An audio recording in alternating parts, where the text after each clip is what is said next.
Bem-vindos a mais um pós-jogo aqui no Camisa 12. Muito obrigado a todos vocês que estão sempre ligados aqui no canal. Já sabe qual é o nosso ritual. Clique em curtir agora e inscreva-se no canal se você não é inscrito ainda. Bora falar sobre Galo e Corinthians. E é bom demais quando a gente fala sobre vitória, né? Vitória sobre o Corinthians é melhor ainda, como diria Galvão Bueno. Ganhar é bom, ganhar da Argentina é muito melhor. E cara, a torcida do Galo é muito foda. Eu sou suspeito para falar por causa do clubismo. Mas faltando 3 jogos para acabar o Campeonato Brasileiro, o Galo no meio de tabela ali já tinha 0,001% de chance de cair para a segunda divisão, mas um estádio lotado e principalmente um estádio muito participativo. O que eu falei que a torcida do Galo apresentou uma maturidade que de 2015 a 2017, 18, tal, até o comecinho de 2018, ela não tinha, de entender qual era o momento de vaiar, o momento de cobrar, de protestar. E eu percebo que nós estamos evoluindo nessa parte aí. Hoje a gente esqueceu que o ano foi ruim, né? Que tinha que reclamar de time, da diretoria. A gente fez um caldeirão contra o Corinthians, cantou, fez barulho, fez pressão, não queria saber qual era a chance, qual era a posição na tabela. Muito legal realmente, parabéns para a torcida. Bora falar então sobre o jogo. Eu acho que dentro das peças que nós tínhamos à disposição, eu acho que era a escalação ideal para mandar a campo. O Cleiton, entre o Patrick e o Guga, a gente vai falar da reação da torcida com o Guga no aquecimento, no intervalo e tal. O Patrick era a melhor opção. A zaga titular, a voz não tá legal, por causa que eu participei da rádio da Massa Atleticana hoje, então de vez em quando vai mascar aqui. Que eu falei pra caramba, entrevistei o pessoal lá fora. A zaga titular, entre as opções que nós tínhamos, o Fábio Santos, que está suspenso contra o Botafogo, então a gente vai descobrir qual será o substituto dele, se é o Hulk, se é o Lucas Hernandes. O Lucas Hernandes sequer estava na reserva hoje, a gente não tinha reserva para a lateral esquerda hoje. Ou se ele coloca o Patrick, improvisa e deixa o Guga na lateral direita. No meio campo, a posição que é uma incógnita para a gente na temporada, ele colocou Jair e Zé Wellison. Eu confesso que eu teria ido de Jair e Ramon Martínez. Ramon Martínez eu coloco como incógnita, onde eu falo do Ramon Martínez, que eu acho que ele merece ser observado melhor em 2020.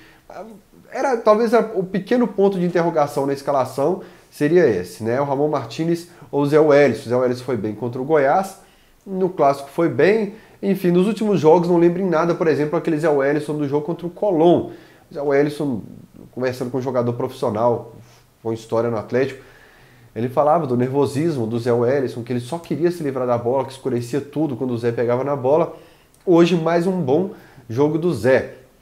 E a trinca que eu defendo muito, que é a trinca Marquinhos, Luan e Casares. Primeiro, Casares, que é o cara que consegue fazer essa posição centralizada. A gente vai abordar alguns mais a fundo daqui a pouco, mas o Marquinhos, velocidade pelo lado do campo. O Luan, além de velocidade, um cara que contribui na defesa defensivamente também. O Marquinhos, cara, tá ajudando muito na defesa também. Eu tinha um pouco de medo do Marquinhos ajudar defensivamente, não que o Otero ajudasse, eu também acho que deixava a desejar, mas eu queria observar o Marquinhos e contribuiu muito bem.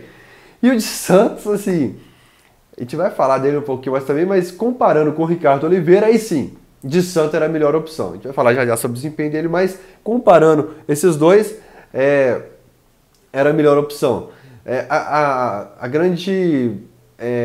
Uma pegadinha que rolou é que a Rádio da Massa Atleticana faz ao vivo o ônibus descendo ali, os jogadores descendo. O Tchará desceu com a roupa de concentração, então eu falei, o Tchará vai ficar no banco de reservas. Quem diria que eu estaria com saudades do Tchará? Mas com as opções que nós tínhamos hoje no banco de reservas, sim, eu estava com saudade do Tchará. E ele é cortado, não vai para o banco de reservas. E o Elias, que voltou para o banco de reservas também, ficou à disposição ali, mas aquele fim de contrato deve ir embora no fim do ano. Aconteceu um negócio de fundo aqui, por isso que eu tô rindo, viu, pessoal? Detalhe, o time eu acho que começou bem encaixadinho, tomou uma pressãozinha inicial do Corinthians. Eu fiz o jogo ao lado do Luizinho, um dos maiores zagueiros da década de 80, se não o maior da história do Galo, com certeza, estou falando nacionalmente, né? É um zagueiro de Copa do Mundo, quase foi para a Copa do Mundo de 86, umas histórias legais de bastidores que ele conta por ter saído dessa seleção de 86. E ele observa muito o comportamento de zagueiro, tem umas coisas que o Hever faz que ele me dá um toque por que fez e tal. E ele falou, olha, tá legal já ir com o Zé Wellison ofensivamente, mas o time tá ficando muito exposto. O Corinthians tá achando espaço para entrar e finalizar com tranquilidade. O Cleiton tá salvando, a zaga tá tirando, mas tá com espaço. E o Luan falou que taticamente ele começou muito bem, mas tecnicamente muito mal. Ou seja, ele pensou primeiro em corrigir, ajudar a corrigir esse lado do campo, né? E depois sim evoluir no jogo, começar a acertar o passe mais, acertar a finalização. Mas o próprio Luan, depois em entrevista, fala isso. Tecnicamente eu não comecei tão bem, mas taticamente, porque eu acho que ele queria ajudar a cobrir um pouco, tapar esses espaços que o Corinthians estava achando. O Corinthians são os meninos chato ali, né? Chato que eu falo, não de pessoa ser chato. Jogadores que incomodam a gente. O Cleison, eu sempre confundo o nome dele, é igual o Carille, que eu chamava de Carille. Eu não conseguia falar Carille de jeito nenhum. Tem um outro baixinho também, novinho, cara, rápido. Eu apaguei aqui minha escalação do meu rascunho do Corinthians, mas o Corinthians com jogadores bons, né? O Júnior Urso, abaixa a bolinha aí, viu, Júnior Urso? Não esqueça aquele gol que você esqueceu, que você perdeu contra o Grêmio na final da Copa do Brasil, dentro da pequena área. Vem crescendo pra cima do Marquinhos hoje. Mas então o Galo depois começou a encaixar bolas, contra-ataques, principalmente a transição, né, que eu tanto reclamo todo pós-jogo. Hoje a nossa transição era rápida, objetiva, com a bola no chão, sem ligação direta, sem chutão para ver no que vai dar. Bola no chão, Jair, giradinha do Jair, aquela giradinha que ele procura o espaço, sabe, que ele já recebe sabendo como está posicionado no meio de campo. E bola no Marquinhos, velocidade, bola no chão, Casares, enfiada, transição, jogada de linha de fundo, sabe, profundidade, triangulação. O Galo hoje tinha um momento de lucidez de colocar a bola no chão e saber o que estava fazendo para buscar o ataque. Não era uma ligação direta, um chutão no bumba meu boi para ver o que vai dar lá na frente. E o Jair muda o meio campo do Galo.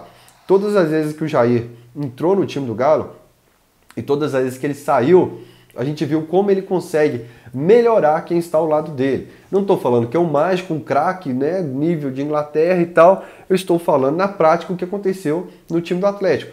O Jair, eu acredito que faz o Zé atuar melhor.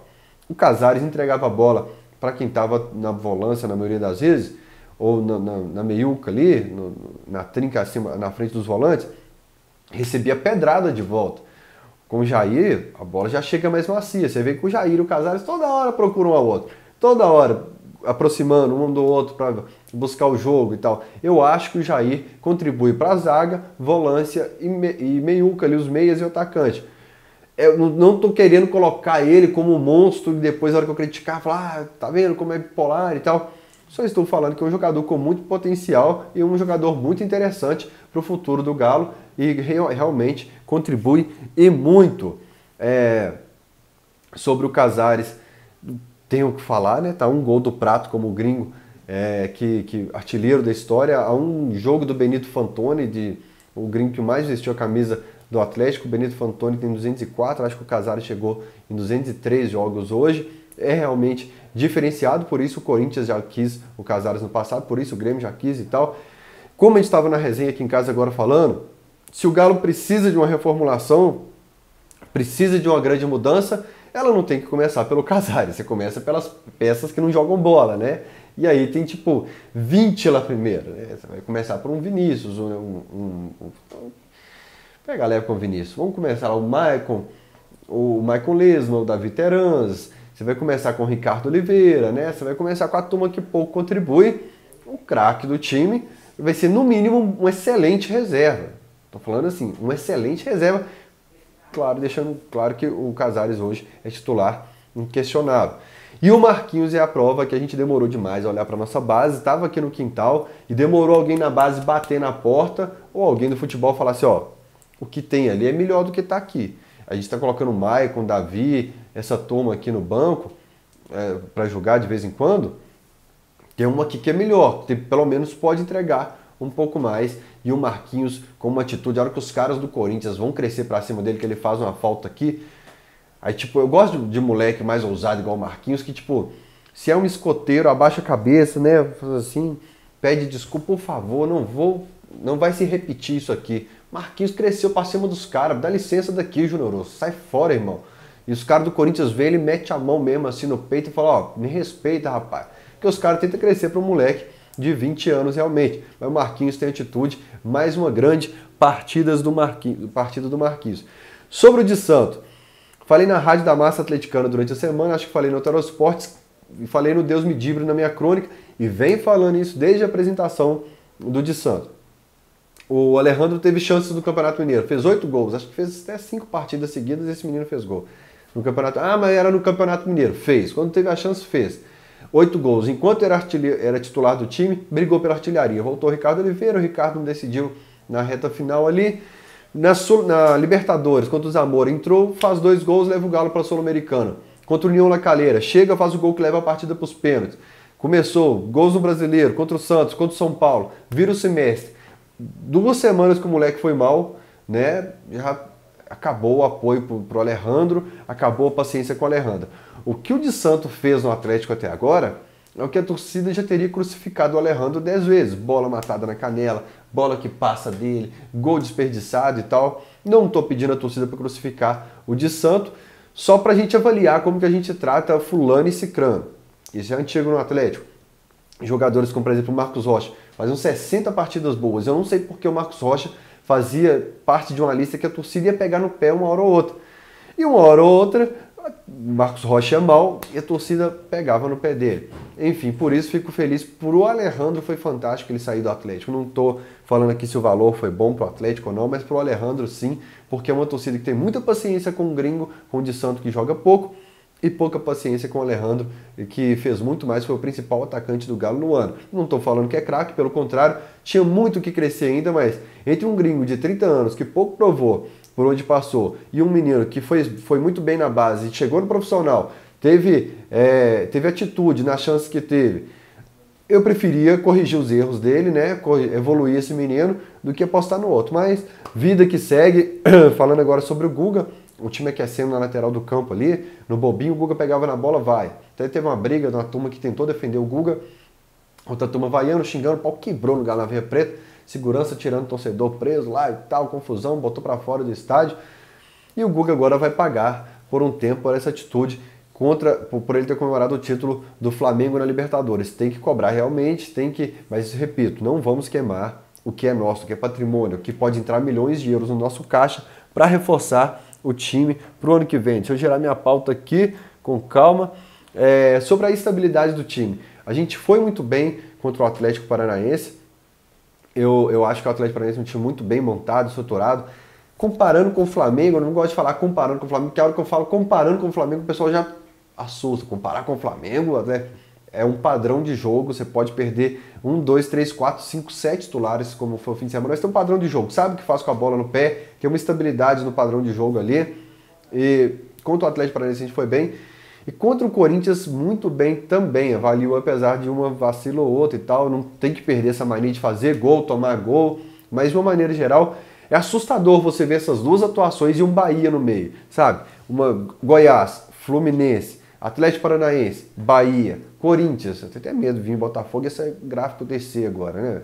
Porque é um time extremamente instável, sabe? Um time que eu falei, que colocou a bola no chão, tocou, transição, passe rápido, lançamento, jogada boa, pressão, o Zé Welles aparecendo com perigo lá na frente. E no jogo seguinte é um time que você parece que tá com sorvete na testa, sabe? Não consegue, não joga nem algo parecido com o futebol, como foi contra o Bahia, por exemplo. E aí eu vou deixar um desafio para vocês, que eu gosto de ver essa caixa de comentários fervendo aqui embaixo, o que vocês fariam nos 2 jogos que restam. Se vocês fariam testes no time contra o Botafogo e contra o Internacional, como por exemplo, colocar o Lucas Hernandes na lateral esquerda, o Vitor no gol para ver como o Vitor está, e coloca o Maidana na zaga para ver como está o Maidana, né? De repente abrir um mercado de transferência para algum como o Maidana, que tem um passaporte europeu, que a gente precisa de dinheiro no final do ano também, né? Precisa movimentar o caixa.